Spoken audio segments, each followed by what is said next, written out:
we are hot. Thursday, April 23rd at 7:14 a.m. Eastern Time. And here we go. And I'm going to get started talking right about the NASDAQ making all-time record highs again. And then backing down. Last night had some really wild price action last night. I want to say around, I'm trying to remember exactly, but it was completely insane. Last night we had, I want to say it was around 8:30, maybe even closer than that, about 8:30 I think it was, and we literally fell off a cliff on the NASDAQ, ran all the way down to the 26,800 range. This candle right here ran all the way down here in literally like 5 minutes, and then snapped back, and crude oil kind of spiked at the same thing. And then it turned out that it was just, I don't think anybody really wanted to say anything. There was no news or anything being released.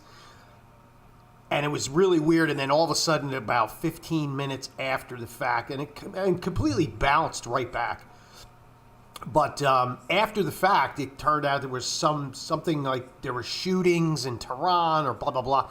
And it just, I don't know, it just further proves my thesis that I've been kind of repeating here a bit. I think literally 90% of all the news being cycled out there is bots or news sources kind of looking for a hook or the breaker, like to get that breaking story, and that it's so bad right now that even the algos right now that are computer trading the markets are so dialed into it that literally you can have what happened last night and it not even be like a news story that's even confirmed. And it's pretty sad. I mean, it's a pretty sad state of affairs that we are in, that the markets are trading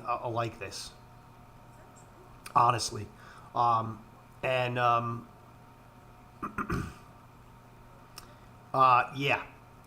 It really is. It's this candle right here. Here it is right here. It's a 5-minute candle. You see this 5-minute candle right here? We literally wicked all the way down and then actually came all the way back. And they basically came back and almost retested it again later on. I had gone to bed after that, but we did kind of come down and retest this again.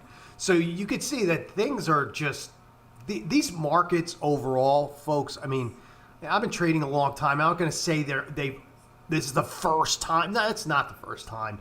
But they are extremely volatile and extremely untradeable, in my opinion. And I mean, to me, it's just not worth the stress, because you can't, I mean, unless you catch these runs and these moves literally right near their bottom or right near their top, if you're going to kind of halfway on them, right? If you get in halfway, a lot of times you're not going to be able to hold a stop, is really what's going to be you're going to take a lot of heat.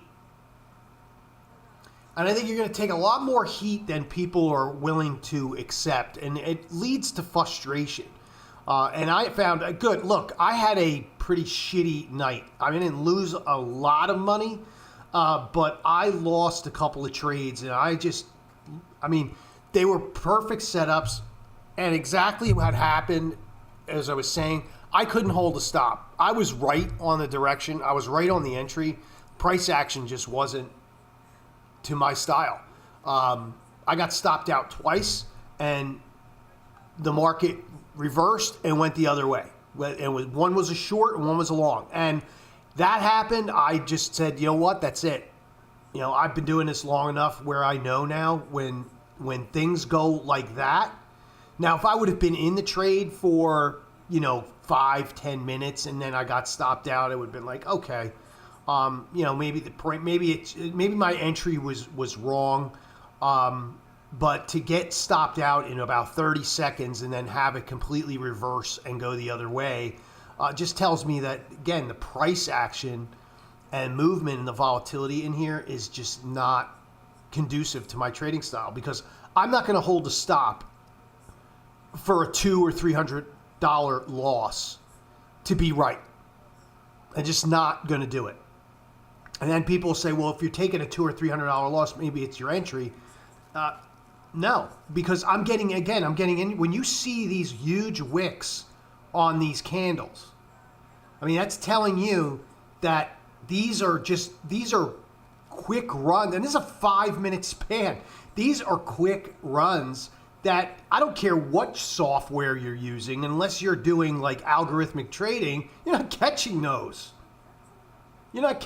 So, it is what it is. So the markets are extremely untradeable.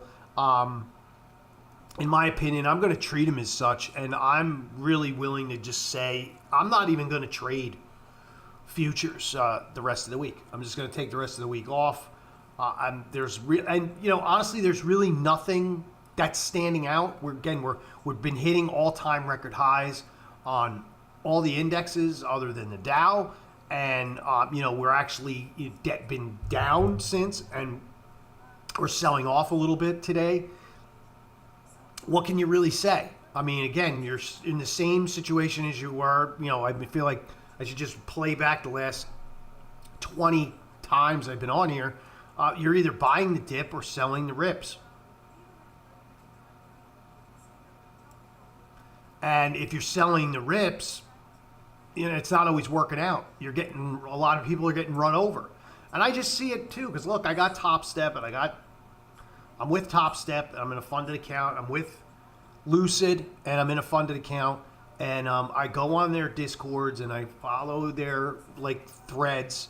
And there's a lot of people out there just getting blown to pieces, because they're trading these markets like they were 2-3 months ago. And they're not. They are not at all. All of the markets, not just the equities. It's all the markets, other than, maybe say the grain markets. The grain markets are trading the way the grain markets are. If you're trading meats, I know a number of people have actually even started trading like cattle. And they're trading cattle not because it's a good market. They're trading cattle because it really doesn't comply with the news cycle. And so if there is something that comes out on Iran, you're not going to see cattle prices just go ape shit. Cattle prices are going to do what cattle prices do. So anyway, I mean, I'm not suggesting anybody go trade cattle, but I'm just telling you what other people are doing and other traders are doing, because the likes of gold price action, I'm seeing this, and I'm a perfect example of it. It's cut me up a few times, gold, more so than it has in the past. These markets are not very forgiving right now. And so with that being the case, don't force it. My advice is just, size down totally to a point where you're using like one micro. Like I said, I'm using my trade strategy right now it's one micro with a $20 to $50 stop. That's it.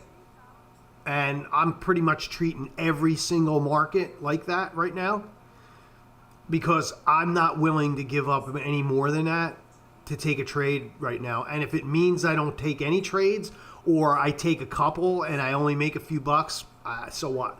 I don't care.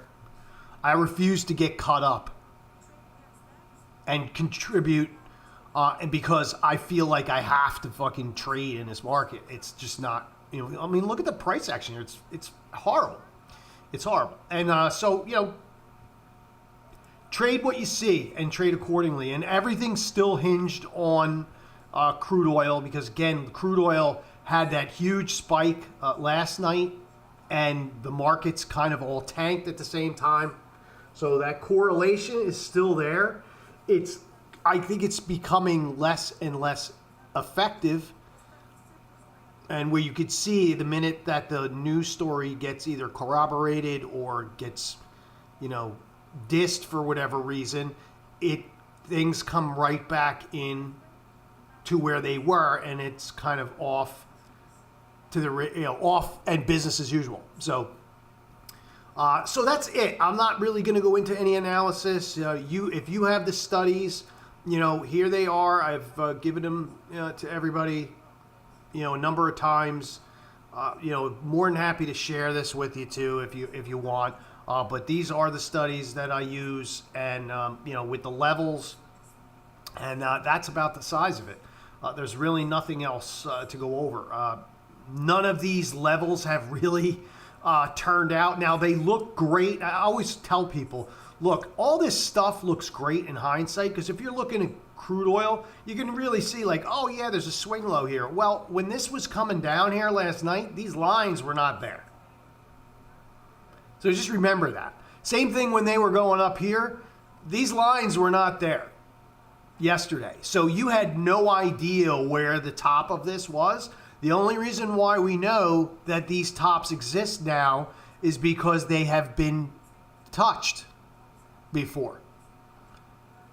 And if history is any kind of indicator, right, then, it's our belief that the next time this comes up, there should be a retrace or some kind of resistance. That doesn't mean it's going to come true. We can very easily blow through all of these on both sides. And it's just crude oil. It doesn't matter. So I'm just want to put things in perspective that, we're still going to trade our levels, but just have to realize that, given these markets right now, a lot of these things are just not holding true. And it's because we're in a bit of unknown territory, or at least unknown for a few years now, of a war type of news cycle, should say. So anyway, that's it. And then I'm going to shift some gears over to there were a number of earnings last night. You had IBM that came in with their earnings overall were pretty good, I thought.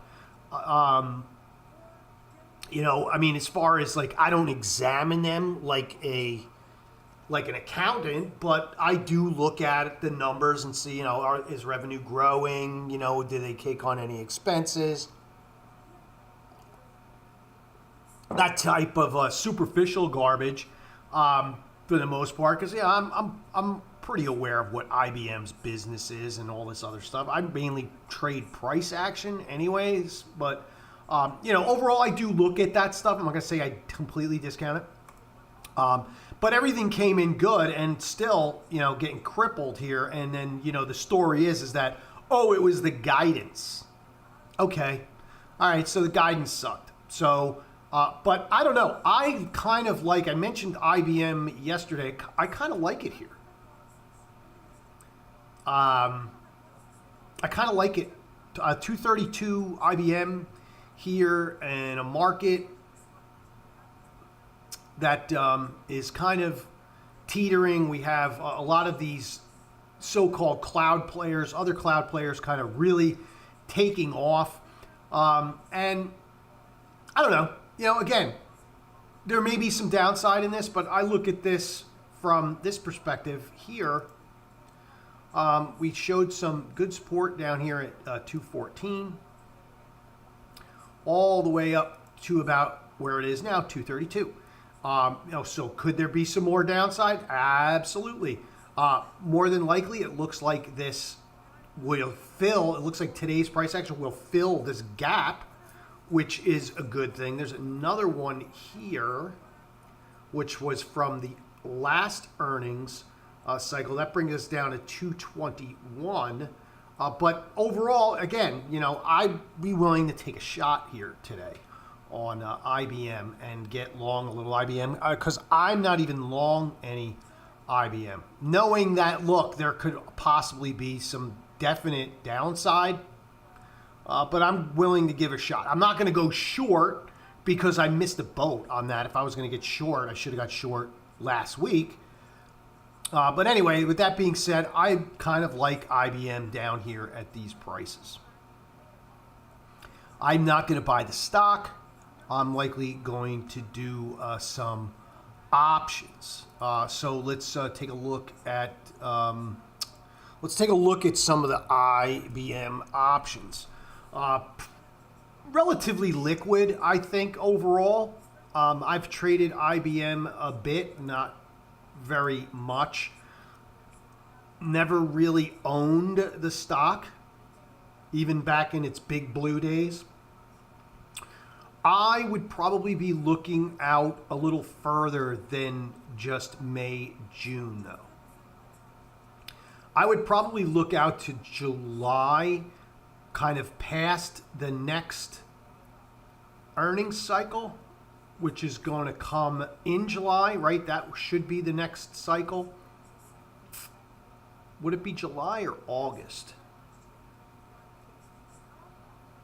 May, June, July. It's going to be August. So go out to the next earnings cycle in August. You can see here that pretty decent open interest. This will likely pick up today. But, open interest in here is relatively decent. And this spreads, wow, the spreads are thick in here. But I would likely do a calendar spread. Probably like a 220. I would definitely go in the money here, and I'm picking 220 because I looked on the chart, right? And I seen that there was a lot of support down there, right? And I also like being in the money, and this is actually going to have a higher delta today than it's showing because of this $20 sell-off today. So at 220, this probably is going to have a delta probably close. It's probably going to have a delta of about 70 something. So anyway, be a little cheaper too. But I likely do a calendar spread and probably do like a 220. I'd probably do an August, June. And there's a 225 in June, but there is no 225. Let me make sure there's a 225 in July. Yes, there is. So I'm likely going to do the 220, the August 220, and the June 225. Yes, the June 20. So that is the calendar spread. That gets you about 10 deltas, and they're actually negative.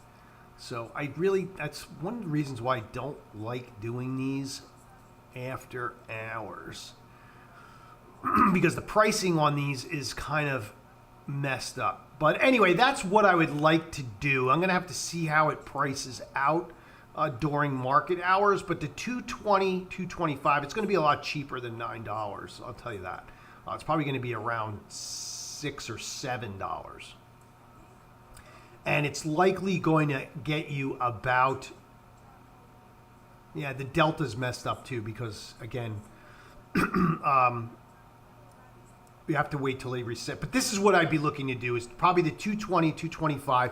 And the reason I'd be sitting in there, right, I'm kind of past, I'm in the August because, I'm long in the August because that's when the next earnings cycle is going to be.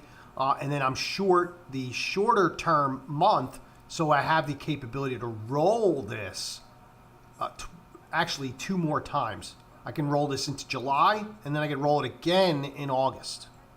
So I got 2 rolling opportunities in there, and that is why I decided to go to 2 months behind instead of just 1. So I have 2 rolling opportunities there. And then we're going to have to see how it prices out. And the reason I'm looking at that 220 is from the chart, when I look at IBM, it's right around in this wheelhouse where I highlighted, right? And that's kind of where I want to be. And so, again, and I'm going in the money because I want I want that intrinsic value because I don't want theta to kind of chew up my trade. Although I'm kind of neutralizing the theta a bit by doing the calendar spread and being that shorter option is kind of neutralizing my theta, where I could, because again, I'm like selling premium at that point and being able to roll that forward. So anyway, that's kind of my IBM trade here as a after earnings one. And then also Tesla, actually, again, another one I was quite surprised about. Good earnings. Earnings were actually, I think, the earnings were a big surprise. In fact, a 15% increase in earnings, but I think they fell short on sales or something. I didn't really look into all the details because to me it's all a lot of it's just posturing and whatever. But they're saying automotive sales rose 20% year over year, which is just amazing.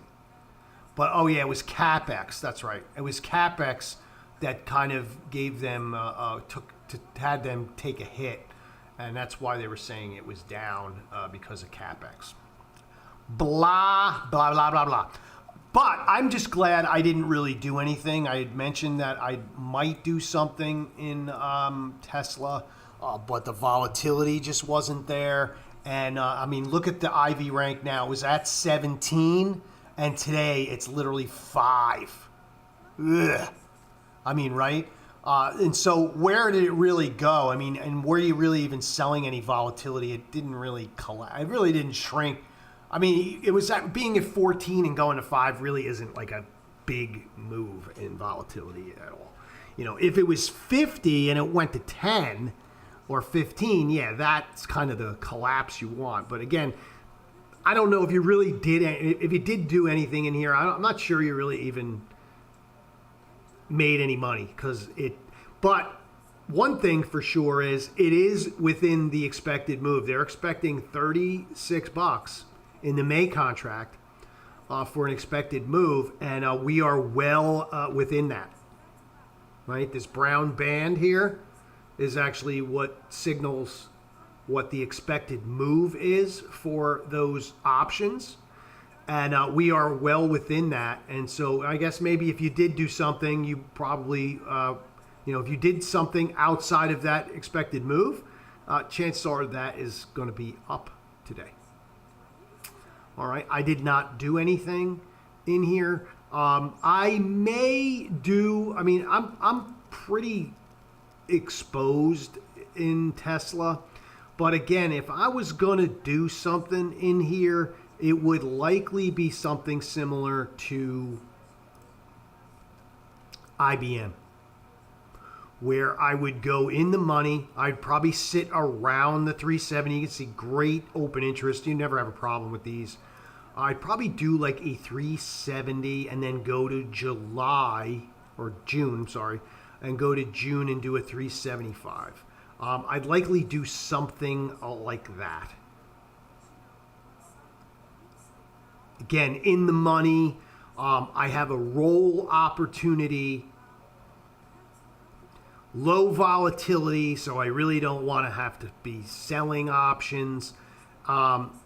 Little pricey. It's going to be a little cheaper because it's down about $10, $11, $12 today.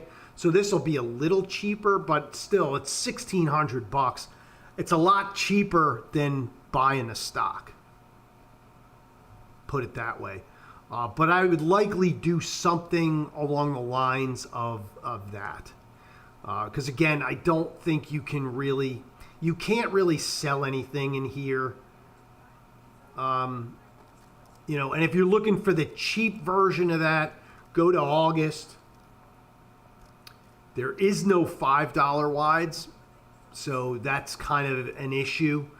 They will eventually add these because you could see in the shorter term. So I think let's go to July now. In June, I think, yeah. And you see in June they did add $5 wides. So they will eventually add them. It always takes them a bit of time to do that, but they will eventually add them. But if you're looking for the cheaper option, The cheaper option, and I think June is too close, honestly, and July. I like the August expiry because you do get a little bit of time on this because you want to stay out of this, like, because I see a lot of problems people have with options is I think they go too short. And meaning not short, like physically in the trade, they go too short term time wise. You know, they're dicking around with the weeklies. They're messing around with some of these shorter term ones, you know, and at times, you know, especially with these bigger stocks, you actually need to have a little bit more patience, and you need to be a little bit more of a swing trader with these, because, you know, they may rip one day, and that's all you're going to get. You're banking on a lot, and you're paying a lot of premium for short-term play. That if you don't get that move in that time, you're really just basically wasted the money, and that's like the biggest thing I see happen to folks who start trading options is, you know, they start doing all this short-term stuff because they're watching these jackasses online, you know, saying, because if you notice here, I filter them out. I don't even trade the weeklies. I don't, unless I'm doing something like, you know, for that day and that opportunity, I will trade the weeklies, and that's like far in between. But if it's like a specific circumstance, yeah, I mean, I'll do it. But for the most part, 95% of the time, I filter them out. I don't even look at them. But what the problem is that you have all these folks that are trading in these weeklies, you know, whether it's the dailies or the 4-day, whatever it is, they're trading in these, and what's happening is you're overpaying. You're paying an exorbitant amount of premium to be, you know, in a directional trade that if it doesn't happen within that time frame and you don't get that movement, it's a wash. So you got two things kind of going against you. Unless you're selling shit. Like if you're selling shit, that's the only way that some of these short-term options work. Because if you're selling shit and you're doing it as a theta burn, and you see volatility maybe in that expiry is exploded, and you're outside of the expected move, you know, hey, strategically that makes sense. But people aren't doing that shit. Because when you start talking like that, and when I start talking like that to somebody who says they trade options, and I start to see that dead shark eye look in their face, I just say to myself, here's some fucking jerk off who has no idea, who's trading options because he was watching some jerk off on YouTube or on Instagram, and he's just fucking buying calls in weeklies and rolling the fucking dice every week. And he's doing like SPYs or QQQs, and he's buying ridiculously out of the money shit, and he's rolling the dice. And you know what? It all works out great when the market's going up and nobody has a problem and everything's great. But the minute the market goes south, or the other way, if the market's kind of going down and it's crashing and you're buying ridiculously out of the money puts and they're paying, but again, it doesn't last. You know, that's like 2 weeks, 2-3 weeks out of the trading cycle every year, both ways, right? You get those few weeks in the year where the market will do that, and then most of the time it's basically churning around and either just like drifting up or drifting down. And then what do? Then you stick your thumb up your ass, and then you're going to have all these short-term options that just expire worthless. And then you get pissed off and say, this doesn't work. So anyway, don't, when you do these trades, especially in these bigger stocks, just take a little bit longer time frame. I mean, I learned, like, you know, here you can see I have tons of December.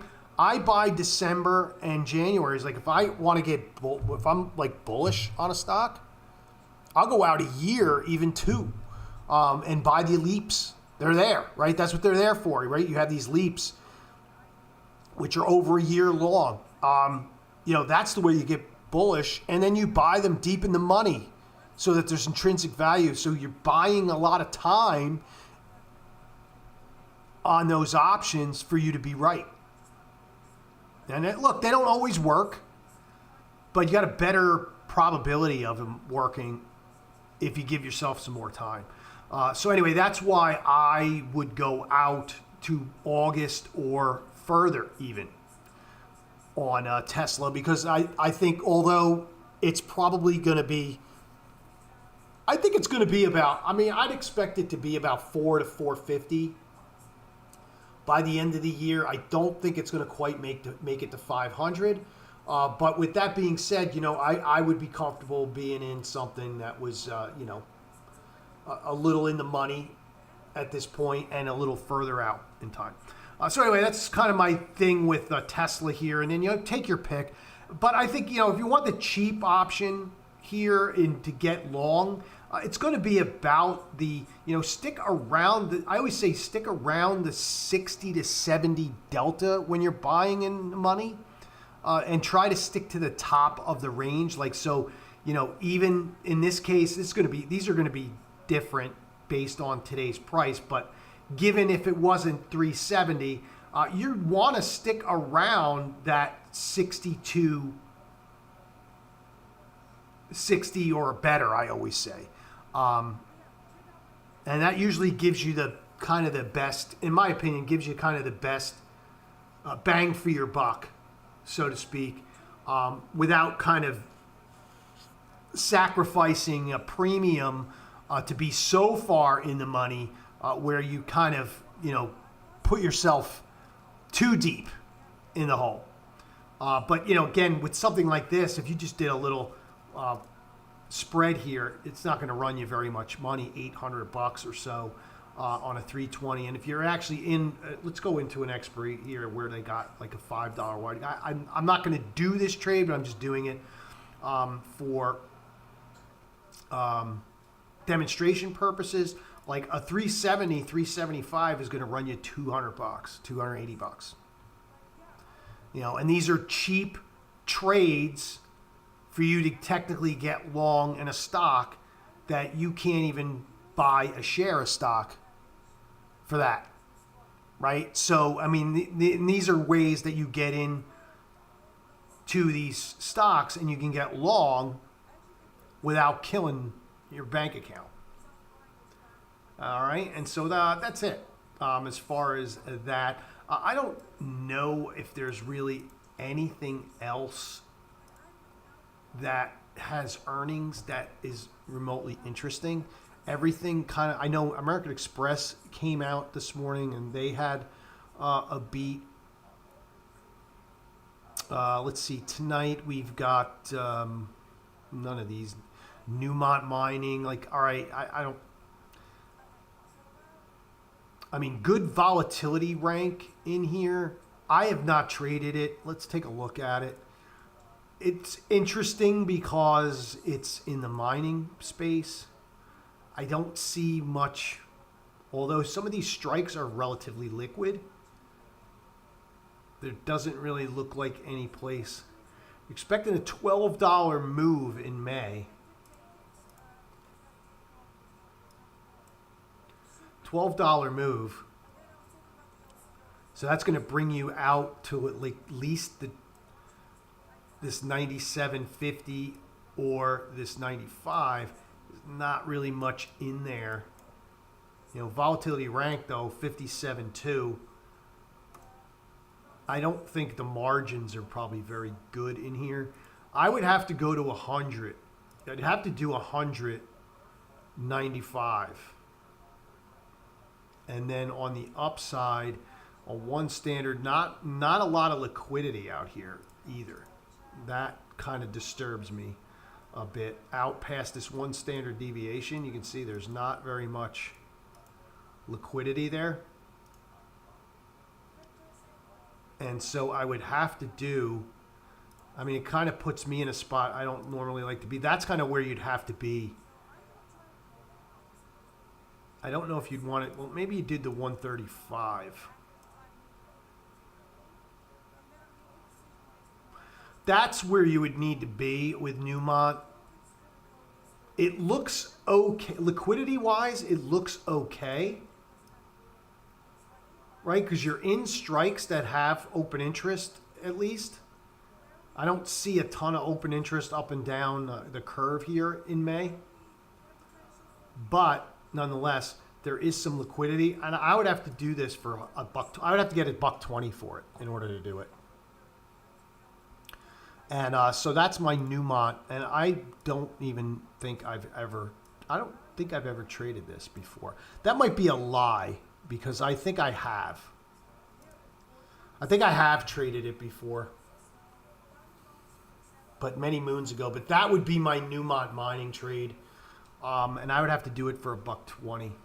Looks like it's off about a buck today. So you might be able to do that.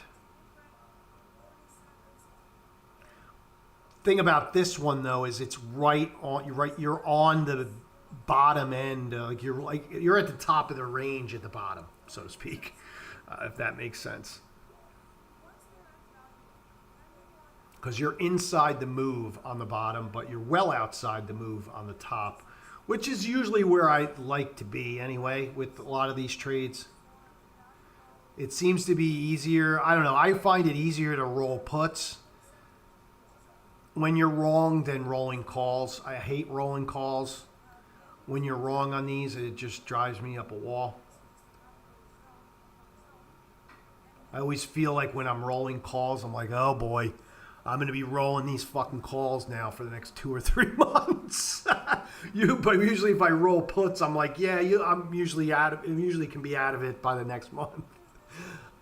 Anyway, but that would be my Newmont mining trade. I'm going to throw it in just so it's in. So that would be my Newmont mining trade.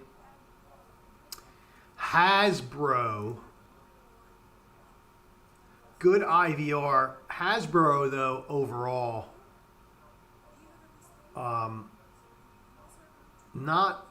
don't believe, is it liquid? Or I don't think well, it's showing 4. I don't think I've ever traded this one either. There's some, now there's not enough. I could just tell when there's no real option chain at all. It usually tells me that, yeah, this is a piece of shit. This is a piece of shit. Like there's no open interest anywhere. You got a couple of strikes, which are obvious, hedgers, and that's the only people really trading this. No, that's a hard pass. Hard pass. Procter and Gamble. Ivy Rank stinks. Union Pacific. Bleh, another one. Comcast. Intel. Let's see. I'm kind of loaded to the boat a bit on Intel. But Intel, I know, has really good liquidity.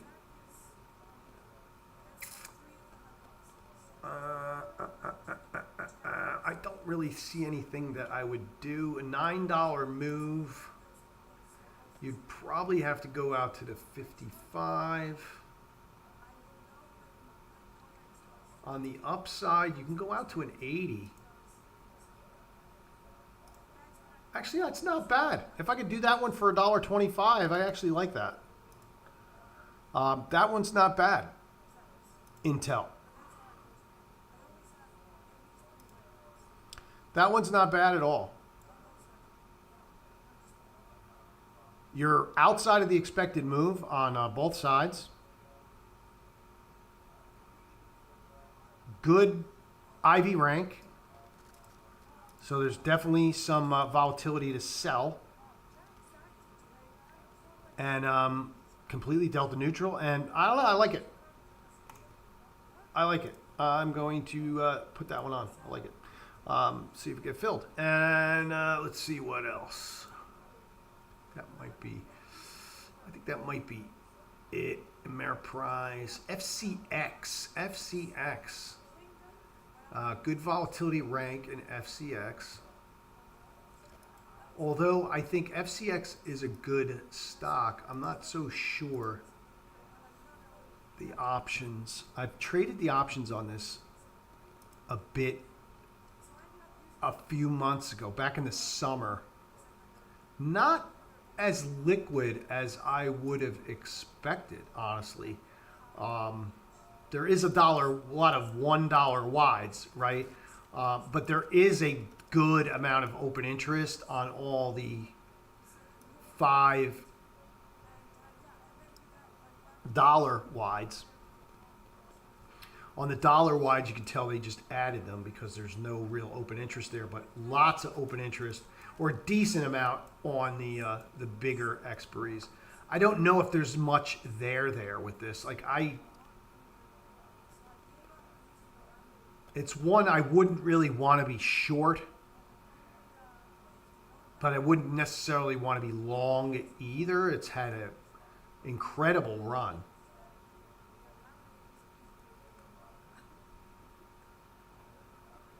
I don't know what I would do in here. There's just not really enough. I'm not really getting paid enough. And if you're going to sell puts, you kind of got to do the 65s, which kind of puts you in. That's really the only spot. That's really all I can see doing.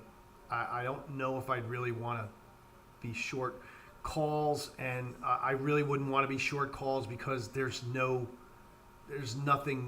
They're not paying me enough to be short calls. Yeah, I don't know. I think that one's tough. That one's tough. I think you might have to do that one after earnings. That might be an after earnings trade. And then I think we just get into, I wouldn't even get involved in anything that releases on a Friday. Most of those are companies. Most of those are not really like trading stocks because nobody really wants to. Most people don't want to deal with that shit. And then it's all next week stuff, and that will probably wrap up. And next week we'll wrap up the earnings cycle, I think, for the most part, because I think, you start having Starbucks next week, Robinhood.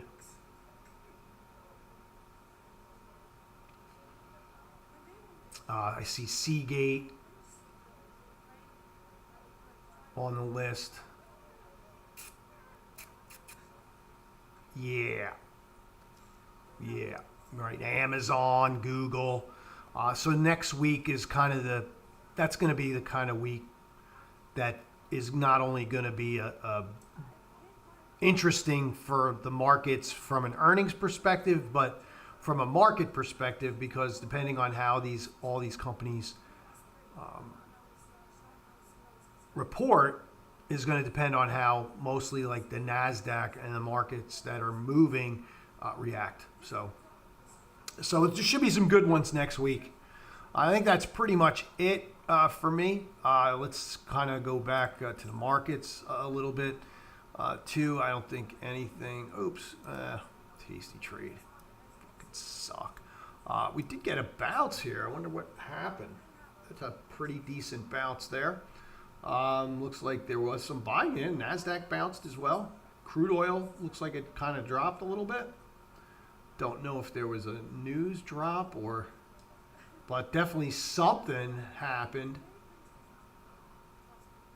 to get this 130-minute candle here to print. So that's it. That's all I got. Trade them tight. Got those earnings trades in and those after earnings trades. And I will be back.